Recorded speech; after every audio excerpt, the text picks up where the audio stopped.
El año 2007, el Servicio Médico Legal creó el Banco de Muestras de Sangre de familiares de detenidos desaparecidos y ejecutados políticos sin entrega de restos para facilitar la identificación de los cuerpos encontrados o los que se puedan encontrar en el futuro. La campaña Una gota de sangre por la verdad y la justicia nace para completar este banco de muestras genéticas de familiares de víctimas de la dictadura.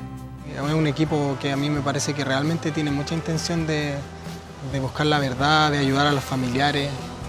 Entonces, en ese sentido yo me siento muy agradecido.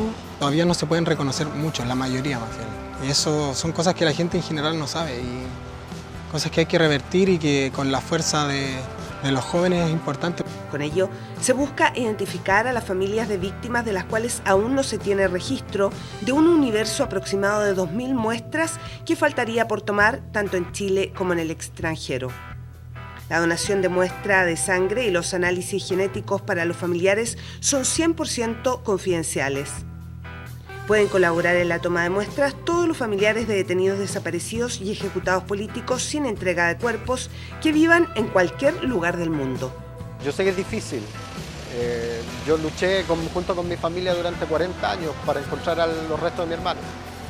Pero les puedo decir con mucha tranquilidad y con mucha esperanza de que no flaqueen. Lo invito a que invite a sus padres, a sus abuelos, a que vayan, se acerquen al Instituto Médico Legal, que la verdad que la gente que trabaja ahí es gente súper seria, súper responsable, y van a ver que a la vuelta de un corto tiempo van a poder volver a tener entre ustedes los restos de sus familiares, que es lo que todos nosotros hemos buscado por tanto y tantos años.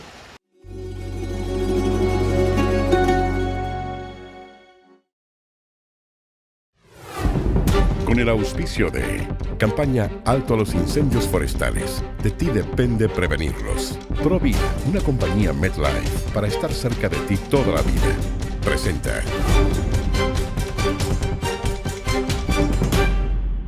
Portavoz Noticias. ¿Cómo están? El saludo para quienes nos acompañan a través de los 23 canales asociados a Arcatel en distintas partes del país y en todo Chile también a través de Terra.cl y de la red. Estamos conversando hoy de salud, vamos a hablar con la subsecretaria de Redes Asistenciales, Angélica Verdugo, que le agradecemos que nos acompañe hoy acá en Portavoz Noticias. Gracias a usted. Subsecretaria, vamos a hablar de distintos temas, pero vamos a comenzar por lo global, por un escenario país actual, de acuerdo ya a los meses de trabajo que lleva el gobierno instalado, acerca de un diagnóstico respecto de lo que ocurre con los hospitales, con los consultorios, con la salud en general a nivel país. Porque hay un plan de inversiones hospitalarias muy importante, muy grande, que incluye también construcciones de hospitales que todavía están en licitación. Y en ese sentido, preguntarle a nivel macro, ¿cuántos de esos hospitales o cuántos de esos recintos en porcentaje al menos ya se puede dilucidar van a estar terminados o funcionando ya de aquí a los próximos 4 años cuando termine el gobierno? Sí, bueno, el diseño del programa de gobierno incorpora mejorar la tecnología y la infraestructura hospitalaria y también de atención primaria. Fundamentalmente porque el reclamo de la ciudadanía cuando ocurrió la campaña presidencial era fundamentalmente déficit, ¿cierto?, de atención, tanto en los hospitales, falta de camas hospitalarias y también falta de médicos en la atención primaria. Entonces el programa se diseña en la idea de construir 20 hospitales y dejar en etapa de construcción otros 20. Y 20 más en fase de licitación, en fases de estudio. Entonces, al finalizar este gobierno, van a quedar construidos 20 establecimientos hospitalarios a lo largo del país. Ese es el compromiso concreto, pactado, ¿no? Así 20 es, hospitales construidos. De esos 20 ya se están construyendo varios, ¿no? Hay algunos que son de arrastre, pero que llevaban muy poco de construcción. Le pongo un ejemplo, el Hospital Ezequiel González Cortés, que llevaba un 16% de edificación cuando asumimos el gobierno, y eso implica que la gran parte de la inversión se va a hacer en este periodo de gobierno. Entonces ese es un hospital de arrastre. La gran mayoría son establecimientos nuevos que se incorporan a la red asistencial para resolver los problemas de atención de la gente.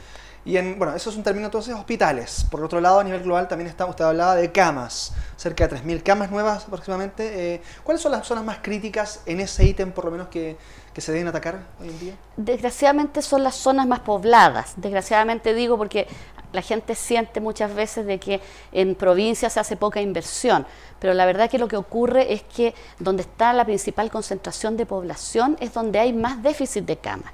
Yo le pongo un ejemplo. En proporción, digamos, de población. Claro, porque, por ejemplo, el Hospital Barros Luco atiende 1.200.000 habitantes para un hospital. Ese hospital va a ser repuesto porque necesita ampliar su dotación de camas. Lo mismo ocurre con el Sotero del Río o con Félix Bulnes en la zona occidente de Santiago.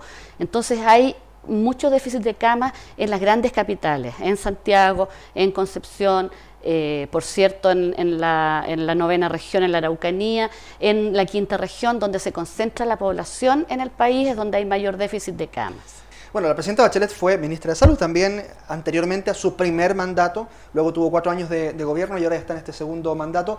¿Cuál es la visión que tiene ella? Se lo pregunto a usted también como encargada de esta área, en definitiva, de las redes asistenciales, de la situación que se ha generado, de los déficits que hay de atención en ese sentido. ¿Cuál es la visión que ha tenido ella también? Y por supuesto una autocrítica a lo mejor respecto de lo que no se hizo en esos 4 años en los que ella estuvo al mando. Sí, yo creo que en materias de salud pública la ciudadanía sabe exactamente cuáles son los déficits y por lo tanto uno no puede no interpretar necesariamente lo que la gente plantea cuando uno está en la calle, para serle franca. Entonces, la ciudadanía plantea déficit de médicos, tanto en atención primaria como déficit de especialistas, y el programa de gobierno viene con una propuesta importante para suplir ese déficit. Planteaba, como le decía recién, déficit de camas, déficit de oportunidad de acceso a tecnología, por eso el plan de inversión es tan importante que se va a hacer más de 4.000 millones de dólares en este periodo de gobierno para invertir en infraestructura, no solo de hospitales, porque también se va a invertir fuertemente en atención primaria. Y yo diría que uno de los sesgos o de las prioridades que hemos definido para este periodo es continuar fortaleciendo la atención primaria de salud, porque sabemos que los países que la fortalecen tienen mejores resultados en salud. Claro, eso le voy a preguntar porque hay gente que se queda en la construcción del gran hospital, pero efectivamente esos hospitales se atestan de personas en la medida que no hay centros primarios de atención que logren cubrir esas necesidades. Hoy día pasa que hay muchos hospitales que están cubriendo necesidades de centros primarios, ¿no? ¿Ese es el diagnóstico elemental? Así es, y por eso que es importante fortalecer la atención primaria con programas preventivos, fundamentalmente, porque allí es donde se hace la prevención, y en el programa de gobierno tenemos 2 programas preventivos nuevos que se empiezan a implementar el próximo año, tanto para adultos mayores como para personas con enfermedades crónicas, pero se van a invertir en 100 nuevos centros de salud familiar y 100 nuevos, lo que llamamos SECOF, y 132 servicios de urgencia de alta resolutividad. ¿Cuán centralizado está, a nivel también macro, una visión suya, cuán centralizado está el sistema de salud público hoy día en el país? No solo referente a Santiago como centralización, sino que también en términos de centralización en cada una de las regiones, de las que también se acusa mucho, localidades rurales que dicen todos los recursos o todo está yéndose a la capital regional o a la capital provincial incluso. Ese diagnóstico, ¿cómo usted lo ve? Sí, mira, yo quisiera mirar siempre las cosas por el lado positivo. Los servicios de salud en el país son organismos descentralizados del Estado. Nosotros tenemos hoy día 29 servicios de salud a lo largo del país, de Arica a Punta Arenas, un servicio por región, y en las regiones que son muy extensas, por ejemplo en Santiago tenemos 6 servicios, en la 5ª región tenemos 3, en la 8ª región tenemos 5 servicios de salud descentralizados, es decir, ellos tienen personalidad jurídica y patrimonio propio, es decir, su presupuesto lo administran en los servicios de salud. Eso ya es un avance en este país tan centralizado, que estos servicios de salud sean descentralizados del Estado. Son organismos en donde su director de servicio tiene una autonomía para tomar decisiones sobre su presupuesto y sobre sus actuaciones administrativas. Es bien importante señalar esto porque se dice que Chile es muy centralizado, yo comparto que es muy centralizado, pero en el caso de salud, estos organismos, estos 29 servicios de salud son descentralizados. Ahora, por cierto que hay queja de las personas que viven en las zonas rurales, porque nosotros sabemos que cuando uno mira los indicadores de salud en el país,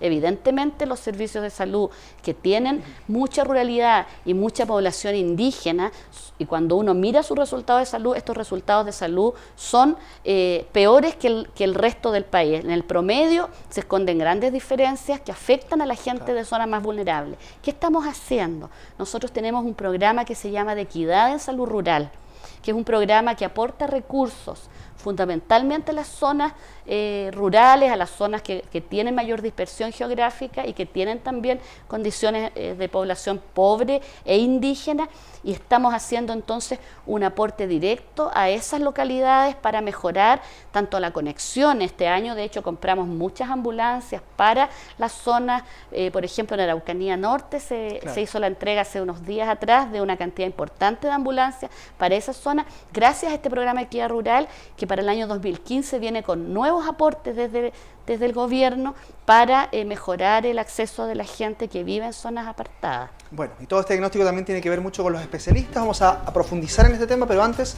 la invito a su secretaria a que nos acompañe a hacer una pausa. Estamos de vuelta en segundos nada más, conversando de temas que importan a las regiones acá en Portavoz Noticias. Para que nunca más volvamos a ver esto en Chile, digamos alto a los incendios forestales. Reutiliza tus residuos, ordena los desechos después de trabajar en el bosque. Utiliza el fuego solo si es necesario. Planifica la quema con tiempo. Avisa en las oficinas de CONAF. Frente a una amenaza de incendio, avisa inmediatamente a CONAF, bomberos, PDI o a Carabineros de Chile. De ti depende prevenirlos. Digamos alto a los incendios forestales.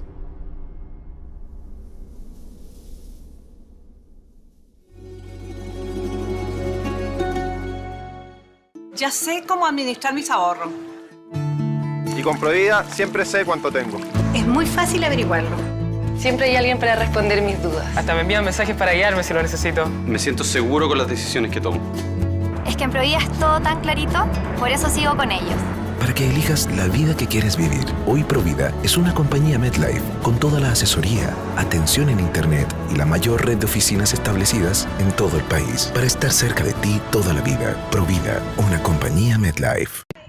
Con el izamiento de la gran bandera nacional frente al Palacio de la Moneda, Gendarmería de Chile inició la celebración de sus 84 años de vida. En la oportunidad, el ministro de Justicia, José Antonio Gómez, en compañía del subsecretario de la cartera, Marcelo Albornoz, y del director nacional de Gendarmería, Juan Letelier, destacó los próximos proyectos de modernización de la institución. Un desafío grande que tenemos es primero terminar con los hacinamientos, y para eso vamos a construir recintos penales, es darle mejores condiciones a nuestros funcionarios a través de mayor personal, mejores condiciones de trabajo, atención. En relación a la rehabilitación, el secretario de Estado explicó el desarrollo que tendrá el nuevo Servicio Nacional de Reinserción Social. Vamos a desarrollar un servicio de reinserción social que nos vamos a preocupar de potenciar para los efectos de mejorar la salida de quienes cumplen condena y que tengan oportunidades en la sociedad a través del trabajo, de la vinculación familiar. Ese es un proyecto que está en el programa de gobierno de la presidenta Bachelet y esperamos desarrollarlo en este periodo.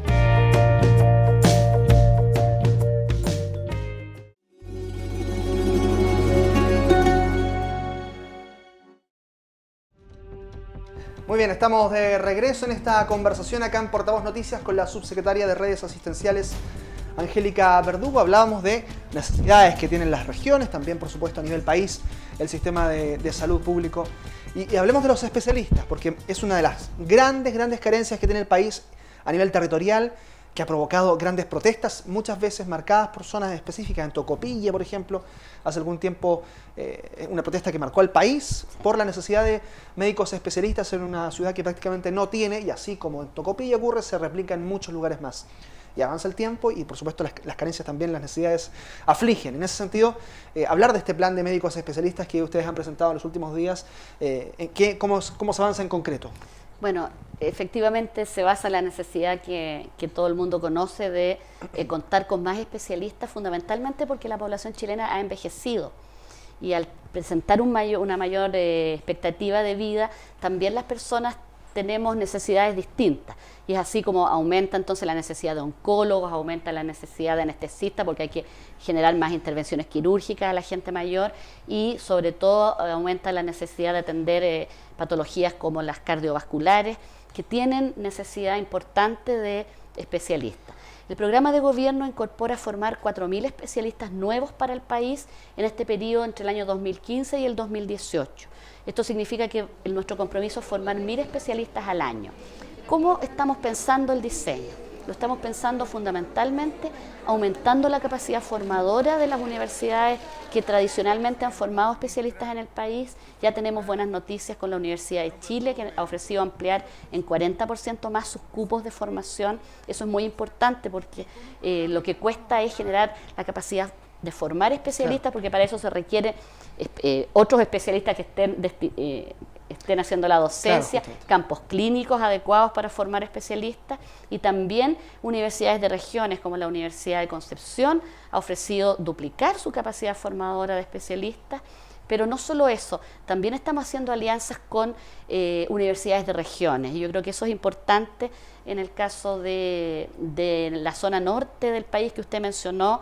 Efectivamente, lo que ocurre siempre es que los médicos que se forman en la zona norte tienen que ir hacia el centro del país a formarse como especialistas, y hoy día lo que estamos haciendo es generar una alianza entre la Universidad de Chile, que tiene impresionante capacidad formadora, con la Universidad de Antofagasta, de manera de asegurar que los médicos que residen en el norte, que aman el norte y que viven y trabajan allí, se puedan formar en la Universidad de Antofagasta, y con eso vamos a facilitar entonces que se queden trabajando con posterioridad en la zona norte del país. También lo estamos haciendo con el norte chico.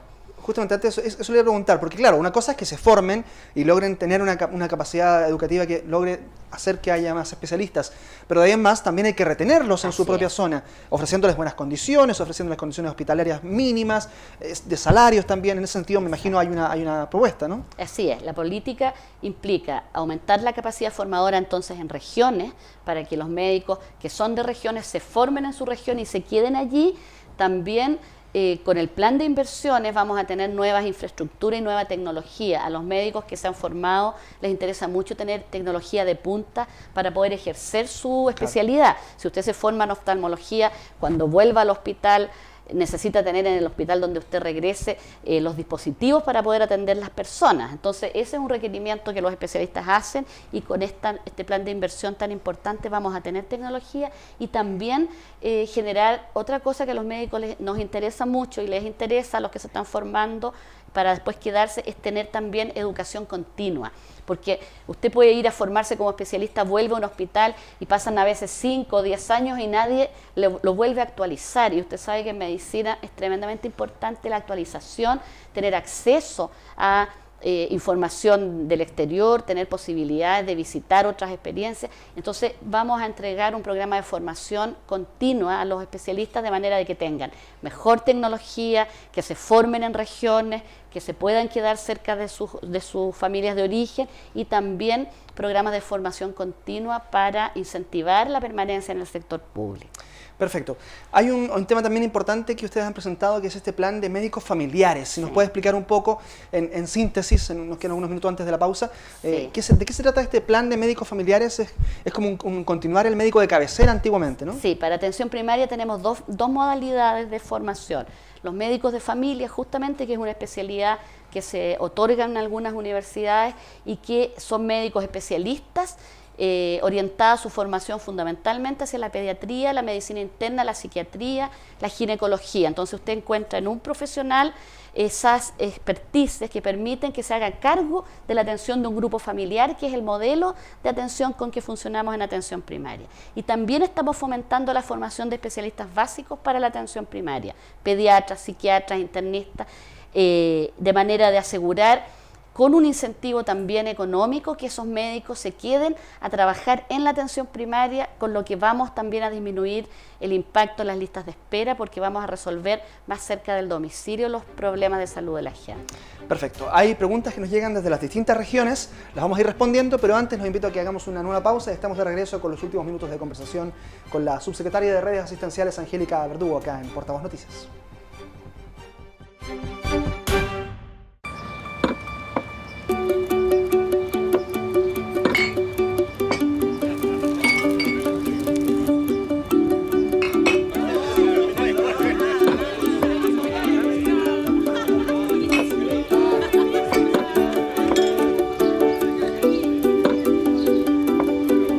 Si reciclas después de tu junta, nosotros reunimos más niños para sanar. Reciclemos envases de vidrio. Reciclemos vida.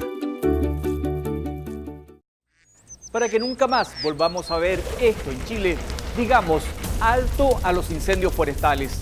Mantén alrededores de tu casa limpios de ramas y pasto seco y no quemes tu basura.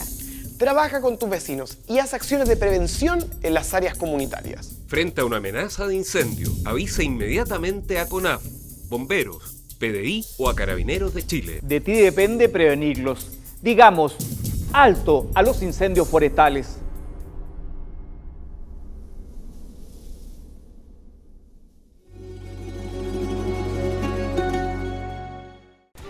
Muy bien, últimos minutos de conversación acá en Portavoz Noticias con la subsecretaria de Redes Asistenciales, Angélica Verdugo. Hablemos en términos concretos de inquietudes que también tienen los distintos habitantes de otras zonas del país que también nos ven a través de los canales de Alcatel. San Antonio, se confirmó la construcción ya para el 2018 o hasta el 2018 de un hospital para esa ciudad, también muy importante, un puerto muy grande en el país. Luego de una diferencia que hubo con los metros cuadrados, porque primero se hablaba de que eran más, después menos, y después ustedes dijeron no, es que eran destinados solo para estacionamiento, pero entonces se volvió al plan original. ¿Por qué se vuelve al plan original si solo eran estacionamientos? ¿Cuál es la visión que tienen ustedes? Sí, lo que pasa es que yo creo que aquí la noticia importante es que el gobierno compromete la construcción del tan ansiado hospital de San Antonio, que cuando uno visita el hospital que hay hoy día, por cierto que representa cierto déficit de infraestructura, un hospital que ya está antiguo, que requiere tecnología nueva. Entonces, efectivamente hubo ahí una discrepancia en relación al diseño original, porque justamente se estaba creciendo mucho en lo que eran estacionamientos para el establecimiento hospitalario. Uno entiende que se requieren estacionamientos en los establecimientos hospitalarios, pero también el gobierno tiene que salvaguardar que los recursos que tenemos para inversión pública se destinen a la gente, directamente en inversión en pabellones, en camas, ¿cierto?, en lo que la ciudadanía necesita. Entonces hubo una pequeña discrepancia allí que se resolvió afortunadamente y el diseño va a contemplar las distintas necesidades que tiene tanto la ciudadanía, que para ella se construyen los hospitales, y por cierto también suplir el déficit de posibilidad de estacionamientos que tiene el establecimiento. Se inicia su diseño y se va a terminar su construcción. Nosotros esperamos antes que termine el gobierno para que lo podamos inaugurar. Otro hospital que se va a construir hasta el 2018 es en Linares, donde se proyecta también la edificación. Ahora, nos preguntan justamente de Linares, si ya hoy existe poca disponibilidad de horas médicas y también de especialistas en esa zona, cómo hacer que no se transforme en un elefante blanco, un hospital que es grande, pero que además no va a tener especialistas, dicen, lo proyectan.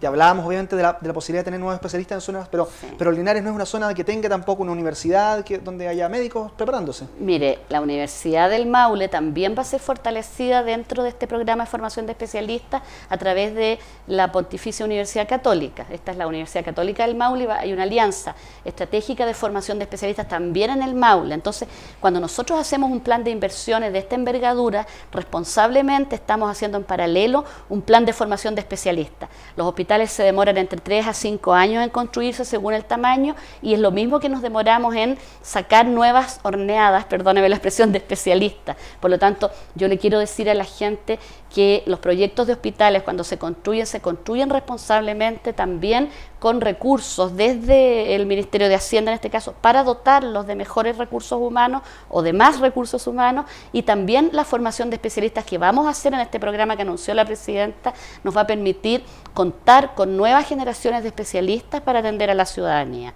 Entonces yo diría tranquilidad, esperemos que los hospitales se construyan, pero por mientras vamos a fortalecer la atención primaria para que la gente tenga también más médicos en ese nivel de atención y mayor tecnología para suplir las deficiencias que tiene hoy día el sistema público.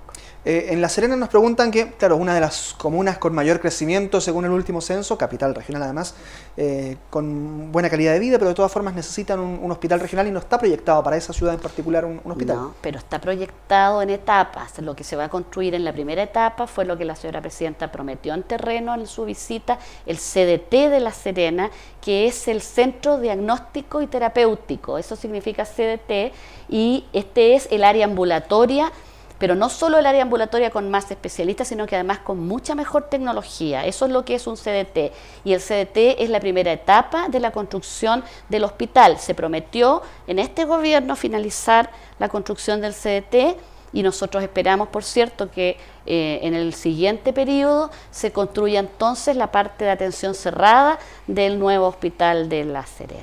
Le quería preguntar por el hospital de Calama, que también hace algún tiempo hizo noticia, porque se hablaba de los riesgos de demolición incluso que había respecto de ese hospital. ¿En qué está hoy en día el hospital? Bueno, ahí se hizo un estudio efectivamente que arrojó que el hormigón tenía algunas deficiencias. Nosotros lo que hicimos fue contratar nuevamente un estudio con una empresa autorizada en la materia que nos arroje efectivamente qué es lo que ocurre con la calidad del hormigón. Yo quiero destacar que este hospital, cuando nosotros asumimos el gobierno, lo encontramos paralizado. Hubo un conflicto de quiebra de esta empresa en el gobierno anterior, que no se pudo superar, y hoy día está paralizada sus obras. Una vez que se resuelva la evaluación de la infraestructura que está allí, que ha sido lento el proceso porque efectivamente han habido mucha polémica en relación a lo que está allí construido, hay que liquidar el contrato de Calama. Se judicializó y eso ha sido lo que ha demorado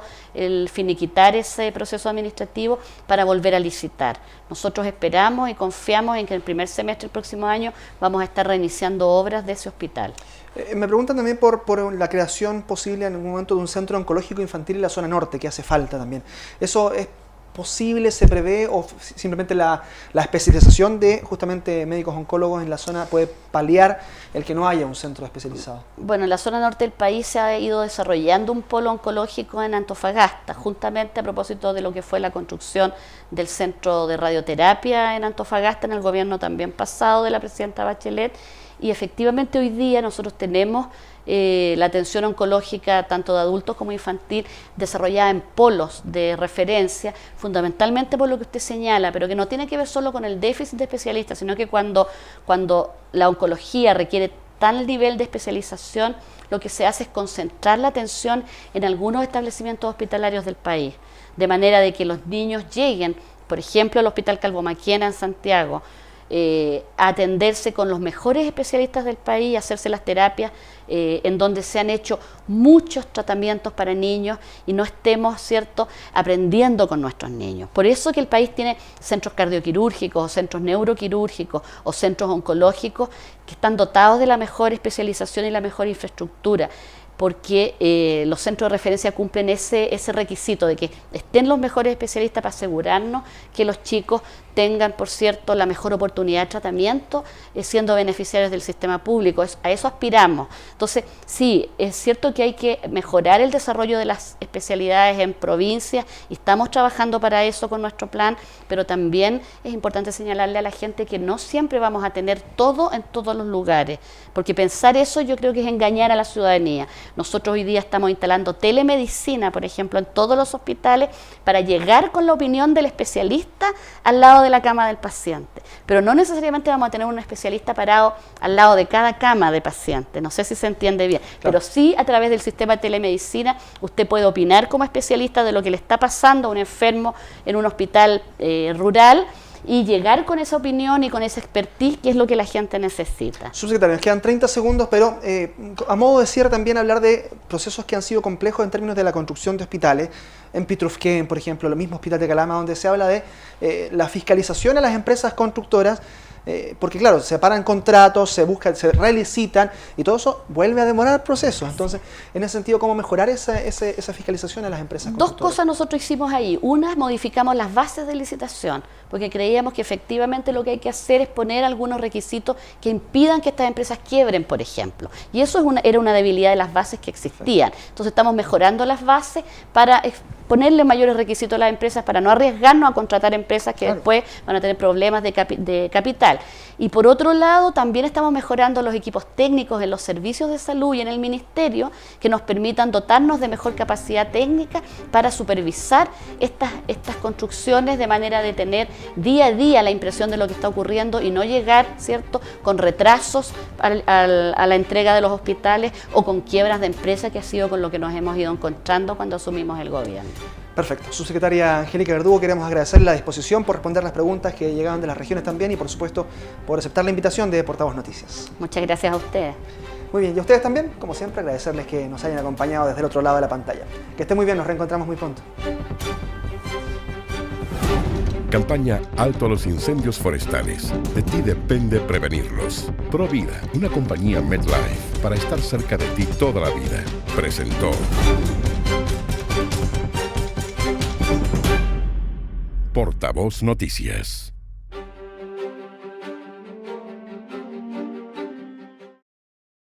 Hasta el sitio de memoria histórica Londres 38 se trasladó el ministro de Justicia, José Antonio Gómez, para presentar la futura Subsecretaría de Derechos Humanos, que dependerá de su cartera. En su visita al que fuera un centro ilegal de detención y torturas durante la dictadura militar, Gómez estuvo acompañado por su homóloga de Ecuador, Ledy Zúñiga, y por el diputado Hugo Gutiérrez, presidente de la Comisión de Derechos Humanos de la Cámara. Poner la prioridad en los derechos humanos es el camino correcto. Creo que la Subsecretaría de Derechos Humanos va a ser un aporte significativo a que nuestro país se empodere de los derechos humanos. Hay tanto que defender, hay tanto que promover y creo que esta subsecretaría va a cumplir ese rol. La creación de esta subsecretaría busca establecer una política pública de promoción y protección a los derechos humanos. Entre los ejes del proyecto destaca la creación de una política educativa en torno a los derechos humanos y la preservación de la memoria histórica, así como la promoción de la no discriminación. Y hay un tema muy importante elaborado en el proyecto que tiene que ver con la educación en materia de derechos humanos. Nuestro interés es que exista también la idea en la mente de todos los chilenos y chilenas de que esto es un tema que tiene que estar presente en cada una de nuestras actuaciones. Cuando hay discriminación, cuando hay bullying en los colegios, cuando hay violencia, estamos afectando los derechos humanos. Y por eso es que es una subsecretaría que va a abordar la memoria histórica, como lo he dicho con toda claridad, y también va a abordar la educación, el conocimiento y el lograr finalmente que los derechos humanos sean parte de nuestra vida cotidiana.